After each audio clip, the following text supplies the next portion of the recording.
Hello everyone. Welcome to Tuesday. Welcome to the Tuesday video. I hope the beginning of your week is going well and I hope you had a good weekend. A nice safe at home weekend. We have gotten crazy amounts of questions about online arbitrage. Very, very, very true. This is a thing that a lot of people talk about and a lot of people do, but then there's also a lot of people that don't know what it is or really how you do it, or... It can be kind of hard if you've never online arbitraged before. There are a lot of skills that it kind of requires. Very true. So today, we have 10 do's and 10 don'ts of online arbitrage. Specifically, if you're arbitraging off of Poshmark. Arbitraging. Yes, I'm just gonna say that's a word. This doesn't really apply, you can obviously do this on eBay, you can do it on Nordstrom Rack, you can do it on Mercari. Clearance sales. You can do it anywhere. But this is mainly for Poshmark. If you later want some more for other channels, let us know and we can make another one. But this is for online arbitrage through Poshmark. And I'm gonna do the do's, Ryan's gonna do the don'ts. We're gonna rapid fire them at you because we got 20 to go through. It'll be fun. Number one, the first do is do ask questions. You want to get all of the details you can. You don't want to waste your time. Some people don't have the best pictures or best descriptions. You want to ask, are there any flaws, any tearing, any stains, any whatever. You want to know that before you order, obviously. Okay, first don't is do not be afraid of filing a return. Just like if you bought something for you or a friend, if it's broken or nasty or not what you expected, return it. Don't matter if you paid $30 or $3. Yes, this is directly going into your business and you need to profit off of it. Yeah, don't want trash. Don't be scared of hurting someone's feelings or doing a return. It'll be fine. Number two, the second do is do factor in the cost of shipping when you're thinking of the cost of goods sold. Obviously, this is the difference between thrifting and getting it shipped to you. Is on Poshmark, you're paying whatever it is now, $7.11 for shipping. $7.11, make it work. Or even if you get discount, shipping. That adds in to what you spent on the item that you're going to be selling. So remember that when you see a really good price, there's also that $7.11 shipping. Okay, second don't is do not expect a low cost of goods. Online arbitrage is typically a little bit more expensive than going to a thrift store only because it's people or a company on clearance or it's somebody selling something out of their own closet. So it's going to be a teeny bit more expensive. Not as cheap as thrift stores. No. And if you're a bin shopper, you're going to be blown away. It's not good. A little expensive. You can get 10 pounds of stuff for what you're paying for one top. Number three, the third do, is do try to make a bundle if you can. This ties into the second one. Obviously, this mainly applies if you're getting lower cost items. Unless you're getting, obviously, a Valentino blazer that I recently did. I did just do that one thing. But if you're getting $5, $6 to $10 items, do try to bundle it. Sometimes there's a bundle discount, even if there's not. You get the shipping combined for all of the items. So. And then you can kind of spread that $7.11 over multiple items. So your cost of goods per item is a little bit lower than if it was I just ordered a pair of Anthropologie shoes, new tags, $220, $10 with the $7 shipping. I was okay with that $17 price point, including the shipping, because they're so expensive retail. Yes, but if they've got quite a few good things, do try to make a bundle. It's awesome to get a bunch of things from the same person. It's fun to get packages. And it does make cost of goods lower. Usually get a better price. Get cheaper shipping, everything. Lots of benefits. Okay, so the third don't is do not expect to find something good every single time you log onto the app. It's really kind of hit or miss. Sometimes, some really rich anthro mom listed all her new tag Anthropologie for $9 a piece. Sometimes it's somebody with a little bit of an older Anthropologie piece listing it for $25. It is really just kind of consistency. You need to check multiple brands if that's what you're looking for, or multiple styles, multiple times a day or multiple times a week. There are lots of days that I'm really trying to find some anthro or whatever to resell, and I go on and I just can't find anything. You don't find anything. And then some days you don't really expect to find a ton and you spend $80 on a bundle. It definitely takes time. There is a hunt that goes into online arbitrage as well. Fourth do is do research on the items that you are buying, because since there's a higher cost of goods, you want to make sure that these comps and everything for these items are higher. You're investing more. You really want to make sure you're getting your money's worth and you're going to be able to profit at the end. Yeah. So more than ever, make sure you research your items. Obviously do that at the thrift store as well, but it's kind of more important when you're doing this.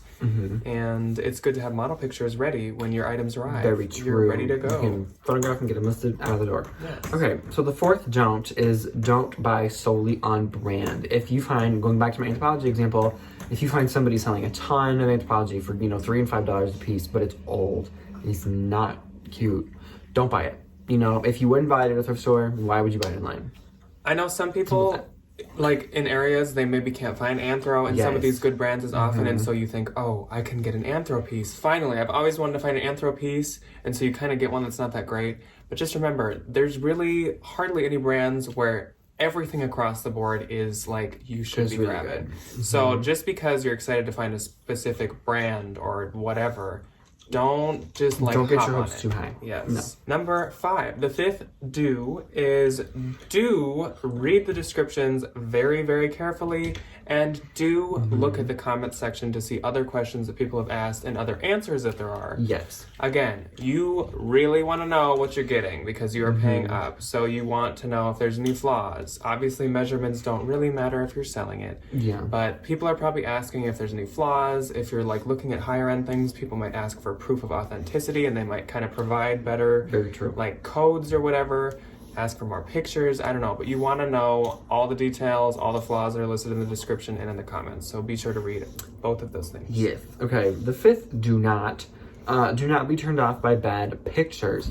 Sometimes I'm guilty of this. I just bought a 3-piece bundle of Anthropologie pieces. Terrible pictures. They were awful. They were blurry. They were dark. Not good. I get them. Beautiful items. Loved them. Do not be scared of a bad picture because you can always file a return and get all your money back. You know, if they take some bad pictures and you just really didn't get what you thought you were getting, or it just really isn't very good, just file for the return. And you can ask for better pictures. Yeah, and you can always say, hey, unclear on, you know, X, Y, and Z. Can you take a better picture of this? And the thing is, a lot of people that you end up online arbitraging from, they aren't resellers, obviously. No, it's people getting rid of their own personal So closet. they don't have a studio set up. They don't have They don't have box lights. hangers on the wall. They don't have all that. So it usually, actually more often the stuff you do online arbitrage has kind of rough pictures. That's just what you got to deal with. But again, that just adds to why you should ask a lot of questions. Yes. The 6th do send an offer or ask for an offer. So make your bundle. Don't just expect that they're just going to send you one. It's a good idea to send your own if you want to, or to say like, I finished making my bundle. Can you please send me like an offer on all these items? I'm interested in them. And especially because, like, going back to these are like regular people selling their stuff. They may not be as well versed with the Poshmark app as, you know, most of us are. So I really feel like that initial, like, hey, like, send me an offer, or you sending out that initial offer that they can either counter or accept is a good, like... Shows them that that's something that they can do. It's a good, like... And that's not taking advantage of people. Don't think that it's like you're taking advantage of people. These people just want to sell stuff from their closet. If they agree on the selling price, they're happy with it. Exactly. So, like, you're not ripping people off. No. Okay, so the 6th, do not steal pictures or descriptions. Don't do that, especially because, like, the pictures may not be that good. Just don't. Just get them home, take your own pictures, do your own descriptions. It's not hard. It's just like, you know, if you find something from Goodwill, you take your own pictures, you do your description. Measurements, though, are a different story. That's what I was going to say. You don't own numbers. You can't own a measurement. So, like, you know, if she has a top listed and has all the measurements, as long, like, I typically kind of, like, compare. So I would do it with my own, you know, measuring tape. But if they're the same, I'm like, okay, copy, paste. But do your own description, do your own pictures. Yes. Obviously, yeah, it's okay to take the measurements because most likely you're going to measure it and get the same number. It's not like you're taking her, like, detailed description she wrote out for it, or, like, her title or whatever. The 7th do turn off the My Size filter. I don't know if everyone knows that this exists, but when you do a search under really any brand or any just bag search or anything, Poshmark automatically turns on a My Size filter where it only shows items in a size that you picked when you first made your account. You do need to go in and click that off if you want to see everything. Yeah. It's in the settings, so where you change, like, you know, men's category, men's to women's, it's down in that drop menu. Yes, it especially takes a lot of things out of your results for shoes. It, like, if you are a size 11, it is just going to show you size 11 shoes. That's only what's going to show you. First thing after you do your search, always remember to go turn that off. Because there are probably some good deals in your size, but there's so many other sizes that have other good deals to be found, you know? Yes. Okay, so the 7th do not forget to rate your seller. Be nice, you know? Say, hey, really appreciated this bundle. Thank you. 5 stars. Or if it wasn't that great, could have been better. 4 stars. I feel I'm so kinda guilty bad of this, though, because I like kind of forget. as a buyer, I feel bad. obviously on Poshmark, buyers do not rate like on eBay they do. So none of us are really used to like having to rate back or anything like that. So just remember to rate when you get your items, like you want people to for you, just to give them their money. Or just accept it. You know, if you don't really feel like typing out something, accept. Just remember to do that because I find myself forgetting a lot, so we wanted to include this just so you guys can kind of have a little reminder.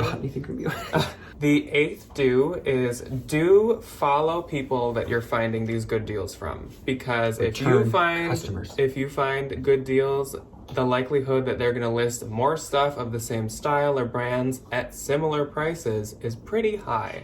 So you can find good deals from the same people a lot of the times. Or you can obviously also just go back through your old orders and maybe look at their account again. Yes. But you can follow them too, so that sometimes it's on your homepage, or just your follow list can be kind of a list of people that have good deals. Okay, so the 8th don't is don't be afraid to be someone's first customer. You know when you get that little like green banner, it says like be the first posture to buy from this whatever, $3.99 shipping. Don't be afraid to do that, because it's still just people trying to like get stuff out of their house or get rid of stuff that they don't really want anymore. So there really isn't, I don't think, anything to be weary of. I've never had any bad experiences with the like first time Posh buyers. Shipping may take a teeny bit longer because I feel like that might be a little bit hairy scary, but other than that, like, it's fine. And you get $4 shipping, so like, heck yeah. Yeah, be a little more understanding with them because it's their first time. They might be a little slow to ship, but also obviously they might have better prices because again, it's their first time on the app. They are just trying to sell some stuff, so it kind of happens pretty often. Don't be afraid. It's just it just means it's their first time. Like they're still selling an item. Like it's the same thing. The 9th do is look for sales. And what I mean by that, obviously you can't put Poshmark sales that aren't like a real thing.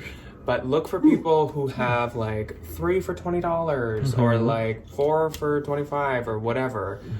Look for those. A good place to look for those is obviously like Poshmark Instagram accounts. But some people in the beginning of like their title, they're literally gonna do like $20, which means it's 3 for $20. They might have a sign at the end of the listing. That's what we do on our clearance or in their closet. They'll have like anything marked with a specific emojis. You know, 4 for $25 or 3 for $20 or whatever. I will say it's kind of hard to just stumble upon those, but if you do, it's great. So like, it's a good time. That's how you can find some of the best deals sometimes. Okay. The 9th don't send out too many offers or get carried away. You don't want to send out, $15 here, $20 here, $25 here, and then they all accept. And then you have no balance. You got a ton of stuff coming in. Don't be very selective, but be like, just remember how many offers you'd already sent out.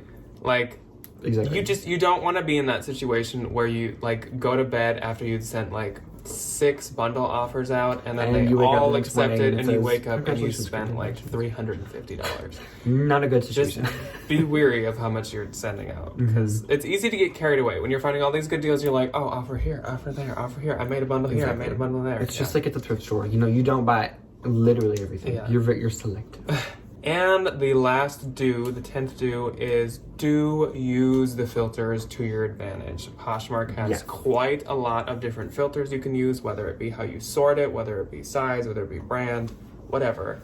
Pricing. Take advantage of those. You can sort it by recently listed, you can sort it by recent price drop, you can sort it by brand. You can pick which ones you want to use, but there's a ton of them. I would say figure out which ones work for you. Okay, so the final don't be afraid to online arbitrage. You're not offending anybody. Nobody's gonna get mad at you that you're buying from somebody else and selling. If they do, that's kind of odd. That sounds like a them problem. But it's just like, if you go to Plato's Closet, that was somebody's old thing. Plato's Closet owns it now. But like, it's not anything like taboo. And I do sometimes see people getting nervous that like, I bought this from this person and then I listed it and they're gonna look and they're gonna see that I'm selling their thing. That is not a problem. Don't be scared of doing that. They are not going to be offended. They got how much they wanted for it. Even if the price is so much higher that you list it for $3 and you paid for it and listed it for $200. They still got what they wanted. Also, the likelihood they're going to check, very, very, very slim. But even if they do, they got what they wanted. You didn't offend anyone. You didn't do something wrong. You didn't do anything wrong. You're a criminal.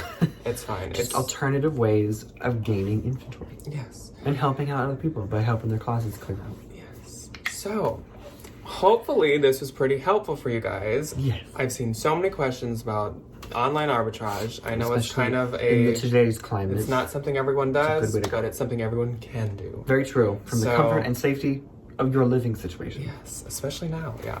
Let us know if you have done online arbitrage and what your best find is that you've ever had through online arbitrage. I'm very interested to see that. What's your best online arbitrage find? My best online arbitrage find... I'm trying to think of a name.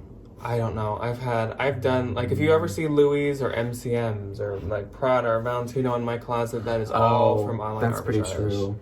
I am very excited for these Anthropology shoes shoes I ordered, though. They're super cute. Yes.